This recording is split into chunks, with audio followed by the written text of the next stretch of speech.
Welcome, everybody, to Hope for Our Times. Hey, listen, we have a very important program for you today.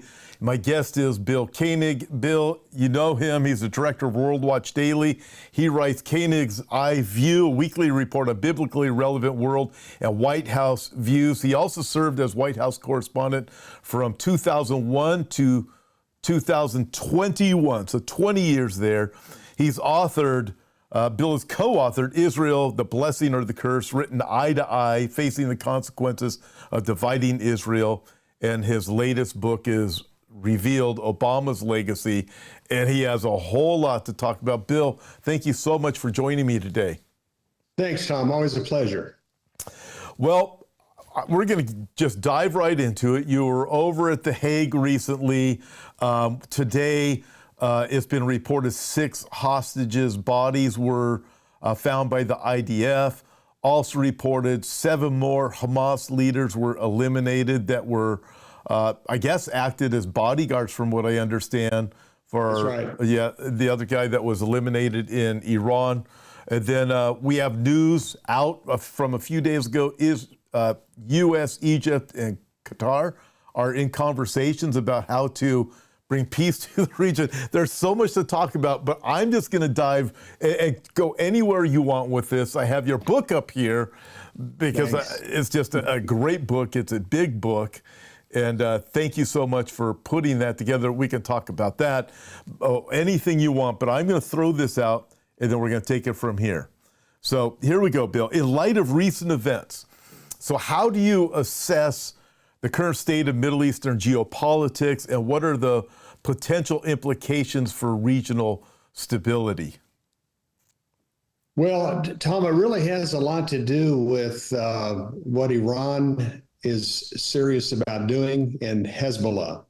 My wife, Tanya, had given me insight, Tom, through prayer, that to watch Iran and Hezbollah, and very likely they will not go to war with Israel for various reasons that we discussed in the program. But I thought the insight that Tanya had through significant prayer, and also with some of the women that she prays with, was an eye-opener, and also helped kind of give me a better idea of what to watch as we move forward.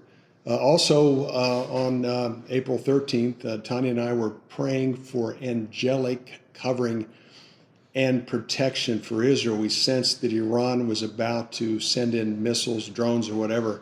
And I believe through intercessory prayer, ourselves and many other people worldwide kept that remarkable event where 99% of the 300 plus weapons did not hit Israel.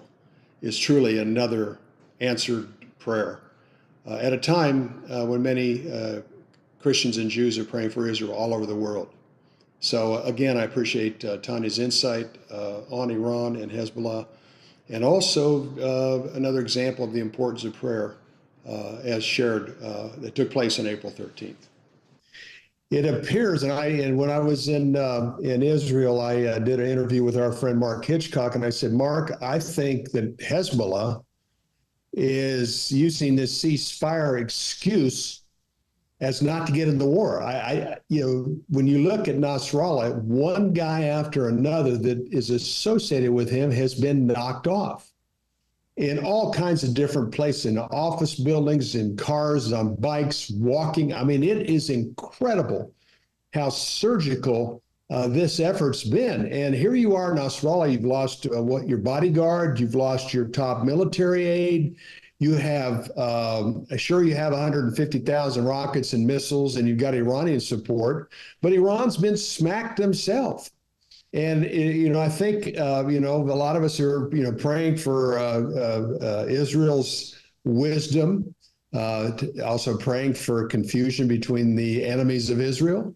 And I think, Tom, right now, Hezbollah definitely, they might talk big and tough and all that, but it's got to be devastating. I know they've got a lot of tunnels, and I know they've done a lot of preparation, but when Israel hits, they hit back hard. I remember, a couple of weeks ago when we were up in the Sea of Galilee, outdoors, and it was just one jet after another for about 5 or 6 of them coming in and out of Lebanon. And boy, anytime they get a rocket or something thrown at them, Israel responds. And we were even on the shore of the Sea of Galilee, and this military guy was with us. He said, "Do you see that smoke up there?" I said, "Yeah, that was a rocket that Iron Dome just took out." And you know what that's like, Tom. You've been there on the front line. So with all that said, I think Hezbollah is very nervous about doing anything. And I think in some ways, Nasrallah is scared about his own existence. And the same thing with Iran, with Hania being taken out in the heart of Tehran, surgically. This was on purpose. Israel wanted to say, we can penetrate and go wherever you are, and no one's safe in Iran, and maybe even including the supreme leader, Khamenei. So with all that said, Tom, I think even Iran has the caveat that a ceasefire agreement is important. Or put it this way, that would stop them going to war if there's a ceasefire agreement. So they're looking for something to kind of say that, they're not ready. Yeah. Well, I see it that way. Thank you so much for your clarity, because when I look at it, I am sure that Ayatollah has to look at that and go, okay, they can hit anybody, anywhere, anytime they want.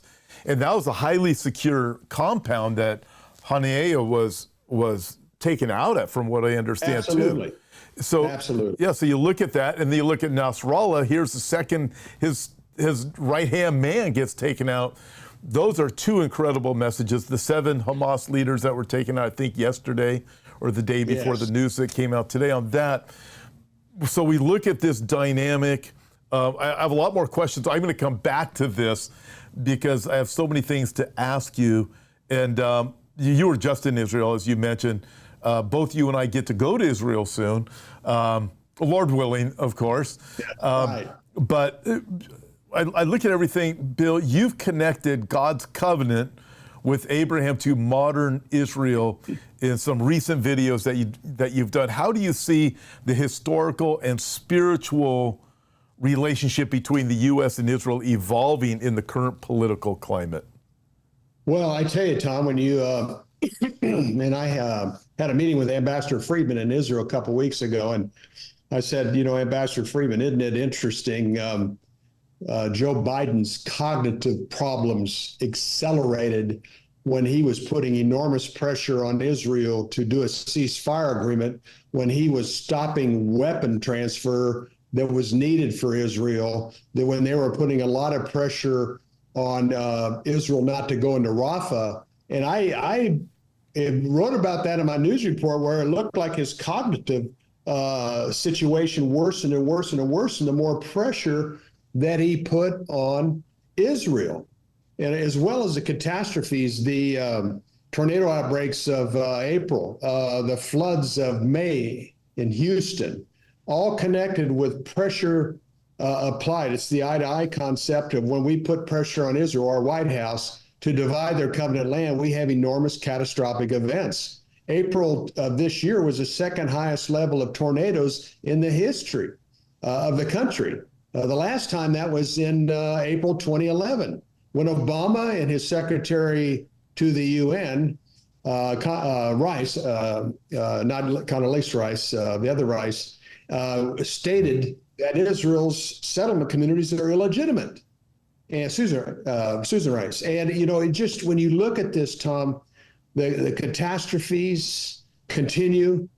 And then you had someone that was so bold like Biden, speaking to the international community that a deal must be done, putting pressure on Netanyahu, who even possibly working on the collapse of his own government, when the irony is Biden is now out of running. He is now fighting for his last few months in office, and he will not be the candidate of the Democratic Party now. This definitely fits the pattern. And one other note, Tom, when I have one chapter on every Middle East leader that's attempted to divide or conquer the land of Israel have had tragic endings. Saddam Hussein, Hafiz Assad heart attack. You had Anwar Sadat assassinated.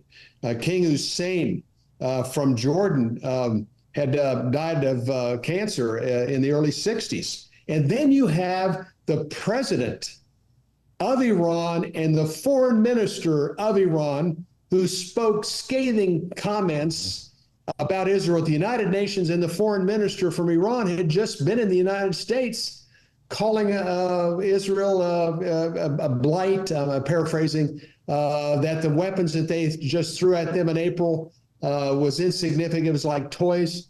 And then a few weeks later, they die in a helicopter crash. Mm-hmm. And then you have one other thing, Tom, you had the leaders, some of the Iranian leaders, generals, they're in a consulate in Damascus, right next to the Iranian embassy, and they get taken out by a missile. So, I mean, this is incredibly impressive, what Israel's been doing with a very formidable enemy, but at the same time, just so efficient and effective and supernaturally. I know the prayers have been remarkable from many of us and people all over the world.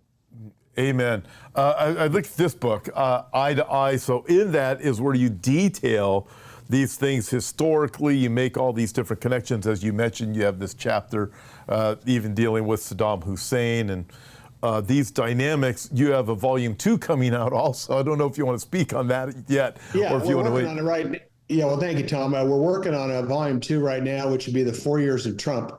Eye to Eye has the first 7-8 months of Trump to Hurricane Harvey, and then also 3.5, almost 4 years of Biden. So that's Eye to Eye volume 2 will be Trump's 4 years and Biden's 4 years. Boy, Biden's 4 years. Yeah, and then we looked, when the helicopter ran into the mountain. I'm absolutely convinced God had done that, and we do know. I mean, there are reports coming out that the president of Iran was in direct conversation with the Biden administration on how to overthrow Netanyahu. And wow. And when I read, then Caroline Glick reported on this just a couple weeks ago that Amos Hochstein had been working as a liaison for the Biden administration with Nasrallah and offered Netanyahu or the Israeli leadership, I don't think she mentioned not Netanyahu by name, hey, we can stop the rockets from Hezbollah and get the hostages out if you stop pushing into Gaza. And you think, so the U.S. has that. I mean, you look at the involvement of the U.S. is very concerning, but yet here we are. We have Kamala Harris. To me, Kamala Harris is a judgment on this land. I believe Biden, that's my take. I understand not everybody has to agree with me on that, but I look and go, God raises up leaders. He gave ancient Israel Saul. You want this leader, this kind of leader you're going to have, and this is what's going to happen to you. But we look at the United States now and the things that we've done, and this is where we are. Yeah, Kamala Harris, and I'm digging up information, but some of the things I've heard that her brother-in-law is an attorney that has represented, I believe, the Taliban. I'm confirming this. Wow. Also, her husband, law firm, represented the Palestinian Authority. Wow. That one of Emhoff, I mean, her husband's daughters raised money for UNRWA. And we've seen some of the statements that she's made, Tom, and you go, this is crazy. Why would she be doing this? Well, if all these associations and relationships are true, which they certainly seem to be, I think we've got it all pretty much documented. That's significant. And again, it helps explain this disconnect when it comes to Israel, and especially when you're talking about, siding with the Palestinians. Wow, I didn't know all of those things. So I'm going to have to pay attention to the things you're writing. By the way, everybody, Bill does have his regular email that comes out. It is fantastic. I do get it, by the way.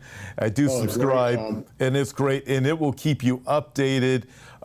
Tons of news stories that are in there, plus specific commentary from Bill and the different interviews that he has with the people that he's known, being a Washington correspondent for over 20 years and also a businessman.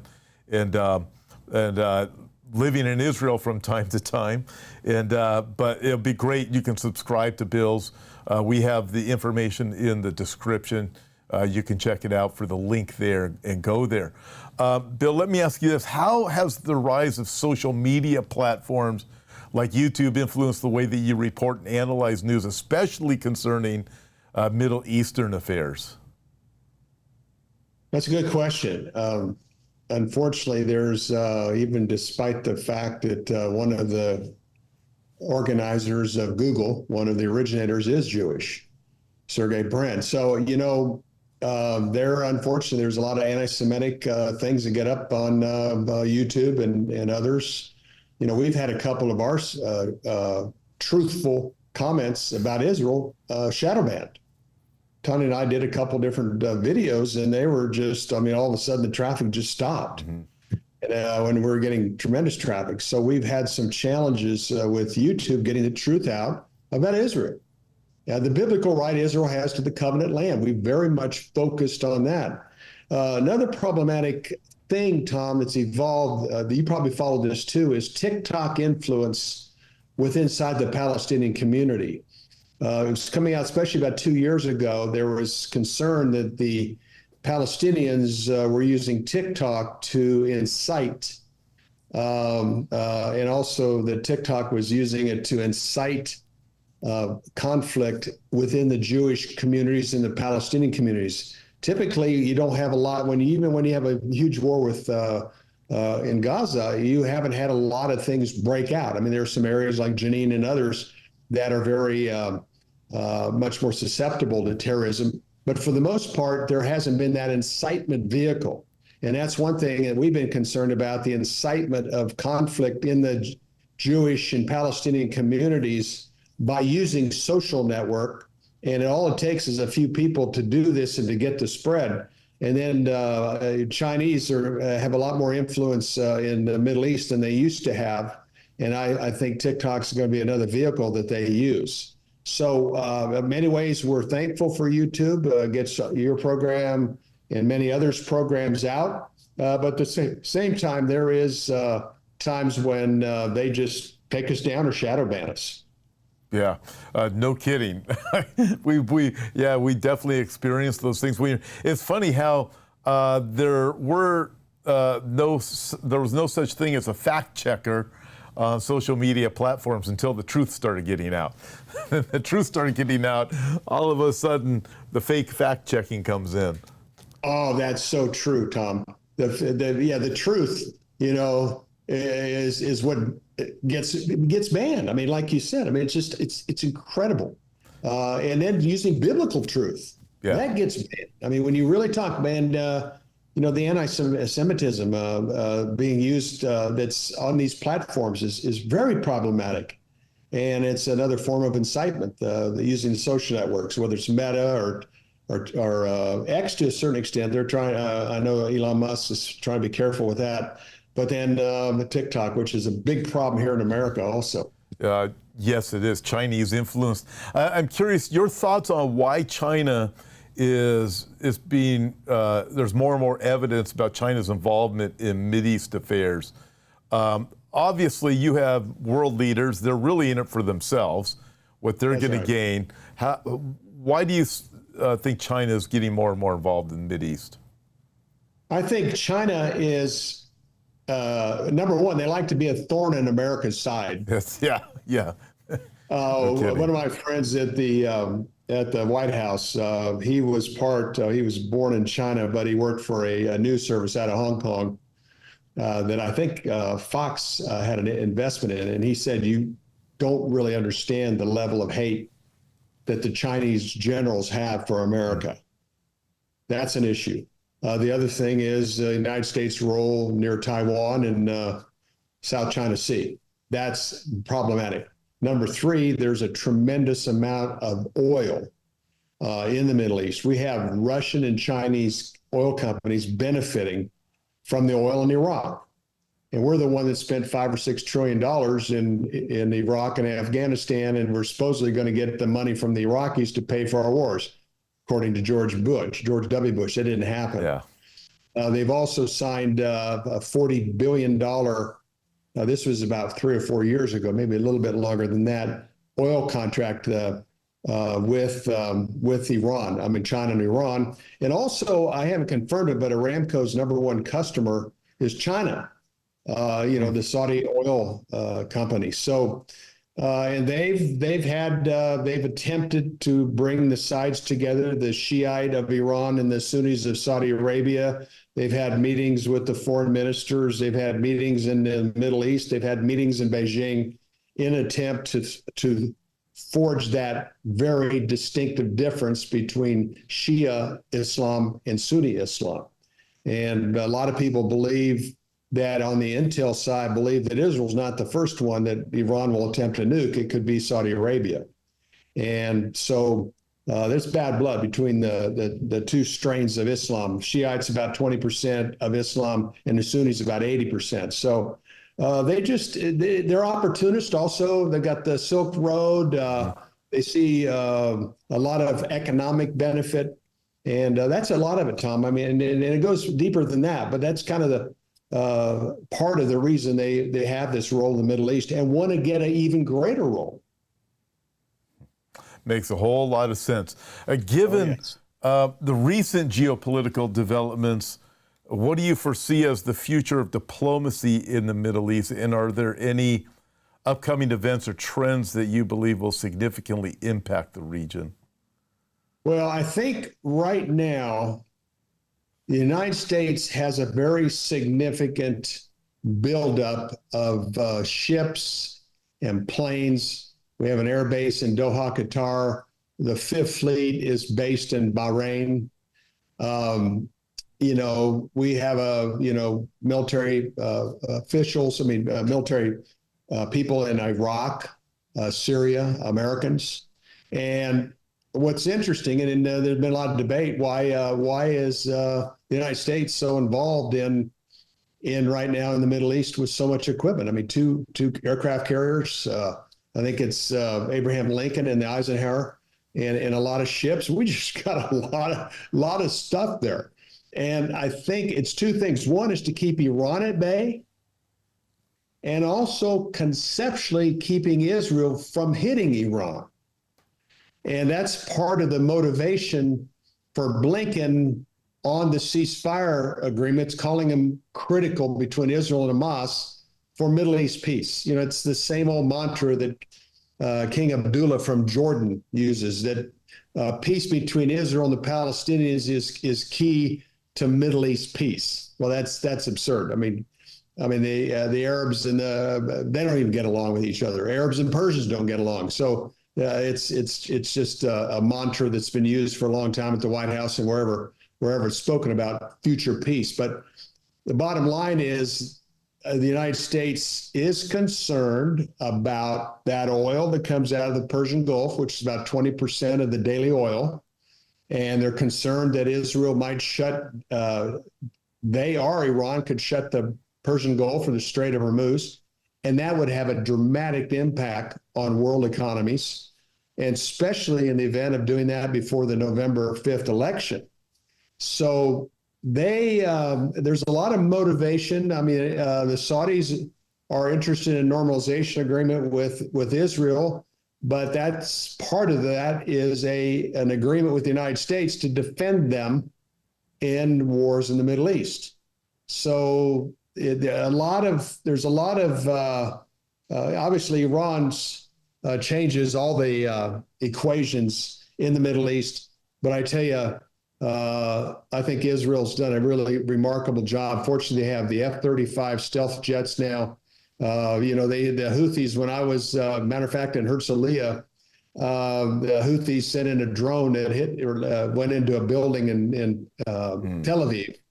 And within a short period of time, Israel hit their refineries hard, and also one of their ports where a lot of the weapons were coming in. So it seems like every time Israel gets popped, they come back 10 times stronger, which is very important when you're dealing in that neighborhood. So all said, most of the equipment Israel's needed, Tom, has gotten there, but Biden has still held some back, which all the Republicans but one, Rand Paul, all the Republicans a couple weeks ago, called on the White House to deliver all weapons that had been promised to Israel at this critical time.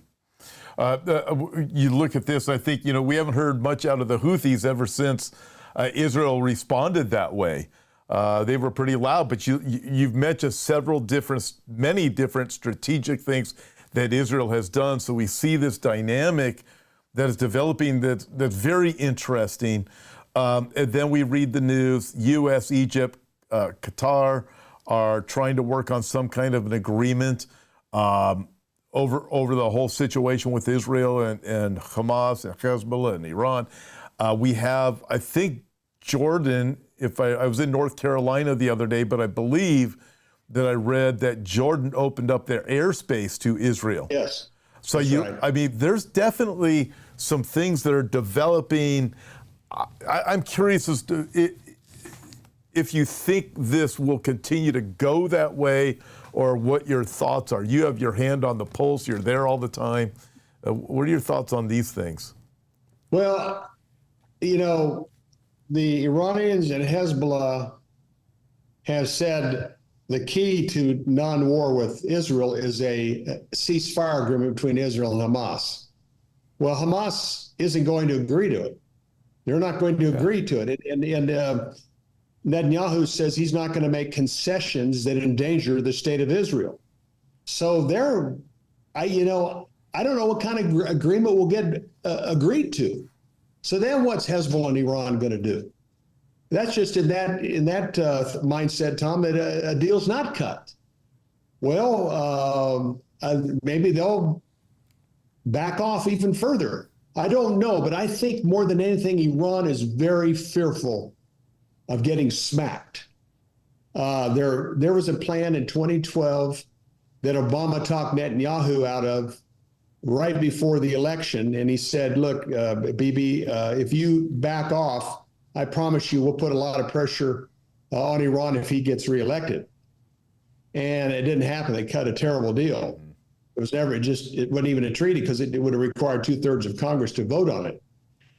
But what happened, Tom, they were going to use hydrogen weapons, nuclear weapons. They didn't have F-35s at that time. They had EMP, electromagnetic pulse plans. They were going to put Iran into the dark age. They could have done it in isolated areas. It was very sophisticated. But here we are 12 years later with a lot more sophisticated equipment. And Israel, I really believe the Iranians are fearful. Yeah. And I think that knocking off the leader of Hamas in Tehran, as well as remember when the Iranian nuclear files were taken out of Tehran by the Mossad. I mean, Israel can pretty much do whatever they want to do inside Iran, and I think this has become a very sober reality to Khamenei and some of the leadership in Iran. And I think they're saying, I know they're trying to develop a nuclear weapon, but some people say it's very soon. But if Israel goes to war, that's going to be one area that gets just obliterated, probably Jeremiah 49, 35 to 39. So with all that said, Tom, I think Iran and Hezbollah, they talk a lot, say a lot, but Israel's also say, when we go to war, it will be serious business, Gallant and Netanyahu. So yeah, I don't know, it's going to be an interesting couple of weeks and months. 100% agree. By the way, everybody, Bill will be speaking at the Geopolitical Ramifications Conference that Pastor Brandon Holdhouse is putting on. I'll be speaking at it also. It's September 6th and 7th in the Los Angeles area of California. If you can join us, you can go to the website, tipofthespearministry.com for info. You can also get it right here at hopeforourtimes.com and just click on events and you can have all the info there. John Haller's going to be there. Olivier Melnick's going to be a great conference. Recommend that you go. Mondo Gonzalez will be joining us. So that's the Tip of the Spear Ministry is going to be hosting Geopolitical Ramifications Conference. We would love to meet you there.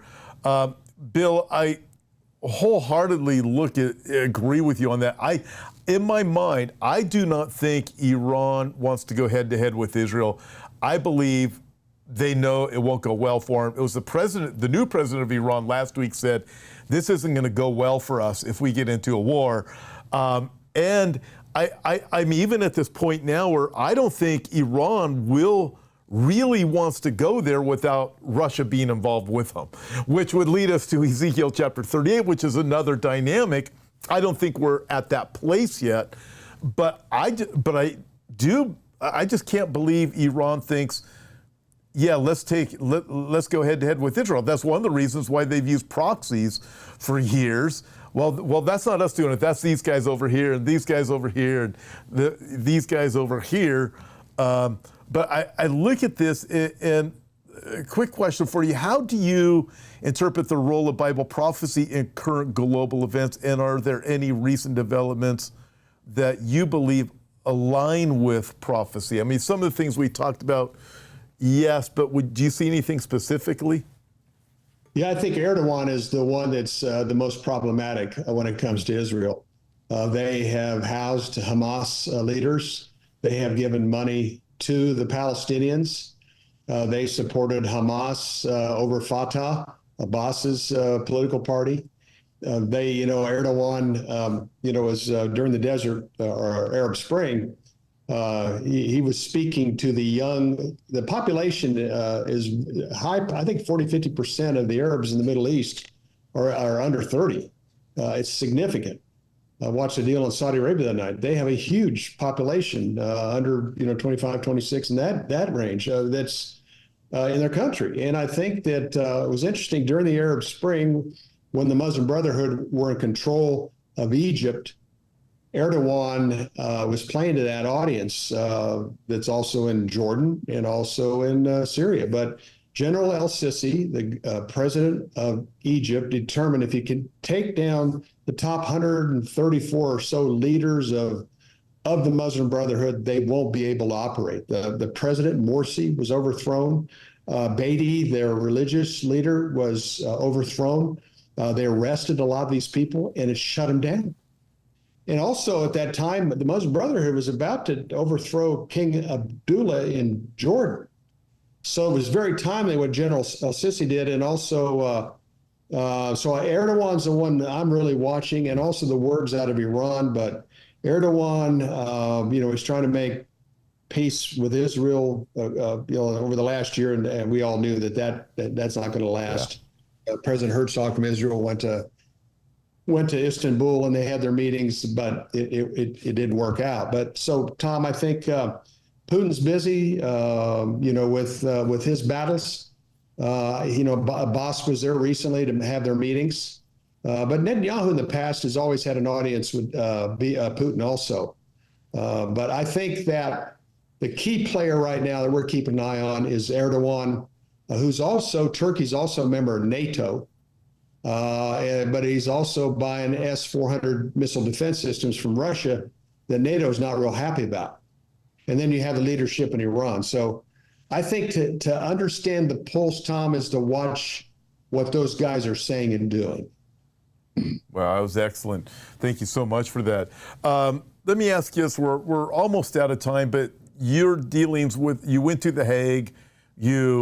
We have the International Criminal Court saying we're going to arrest Netanyahu and all these different dynamics that are very anti-Semitic. What are your thoughts? What was your involvement with that? I know that's a lot, but if you could summarize it, and where do you see this going? On July 3rd and 4th, we had the trial, and that was in the World Forum in The Hague. And that is where the major organizations meet when they come to The Hague. The International Court of Justice and the International Criminal Court are operating out of the Peace Palace there in The Hague. It's a very significant international city. NATO will be having their meeting in the World Forum next year. It was incredible we were able to do that. There was some concern that we might get moved or canceled.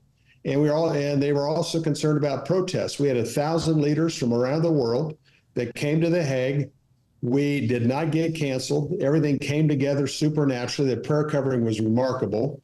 We had a pastor from India with the fastest growing church. We had people from South America and around the world that were there.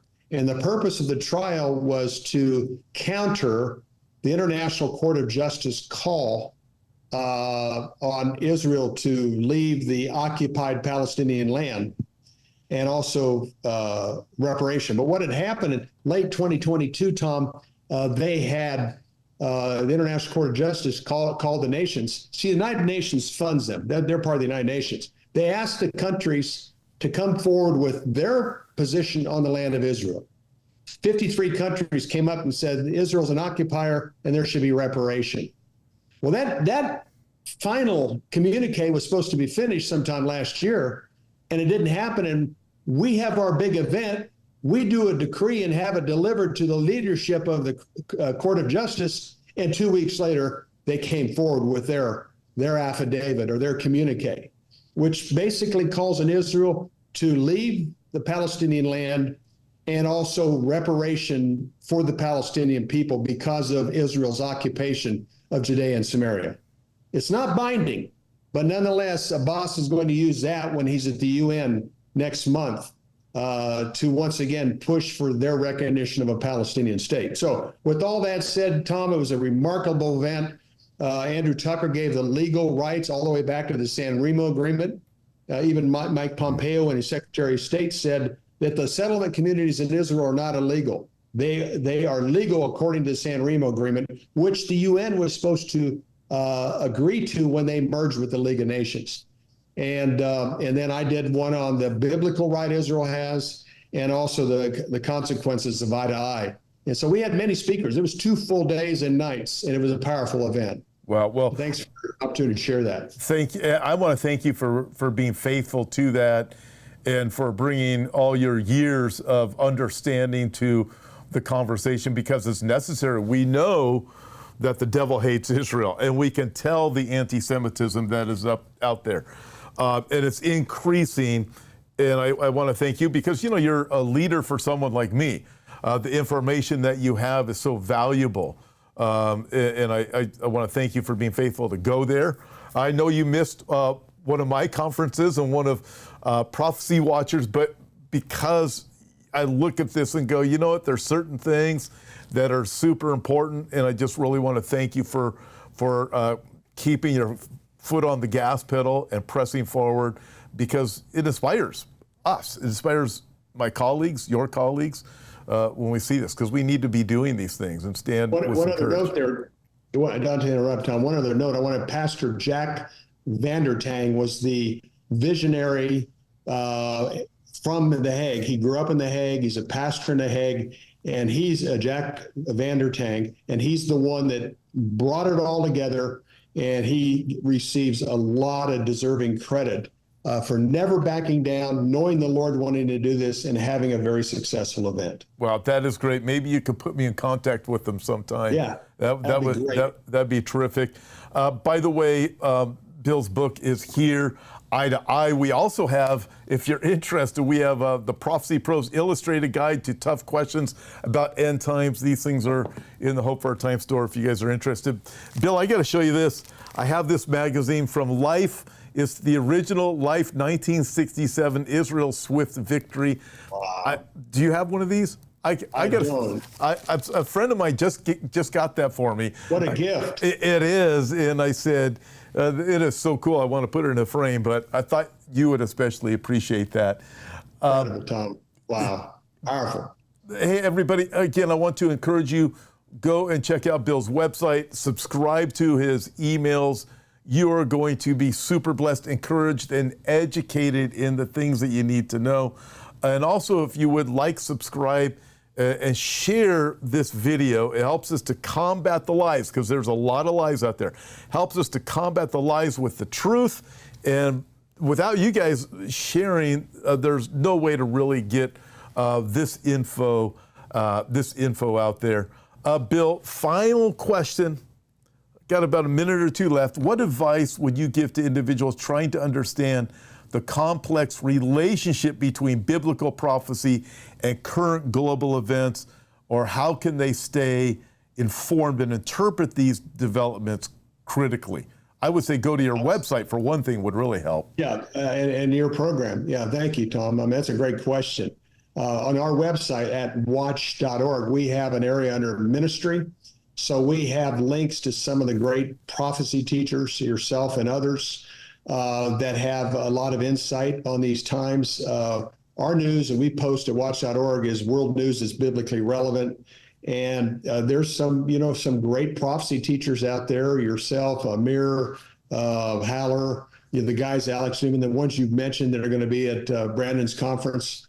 And I think that Jan Markell does a tremendous job, our good friend Jan, and Brandon's a new program. So there's a lot, fortunately, there's a lot out there. Jimmy Evans, I might mention Jimmy, and then Mark Hitchcock. These are all friends of ours, Tom. You and I have known these guys for a long time, and then Jan, and they are doing a great job. It's a great group of people that God's called out to keep the evangelical born-again believers up to date on what's going on. We're 35% of the church, and we're blessed to fully understand Genesis to Revelations, the Word of God, and we're given the opportunity as watchmen to keep people informed. Amen. Thank you so much, Bill. Again, you're such an encouragement. Thank you for taking your time out of your schedule. Look forward to seeing you in just a couple more weeks. We'll be connecting in Los Angeles area. God bless you, everybody. Thank you for joining us. Looking forward to see you again tomorrow. And listen, pray for the peace of Jerusalem.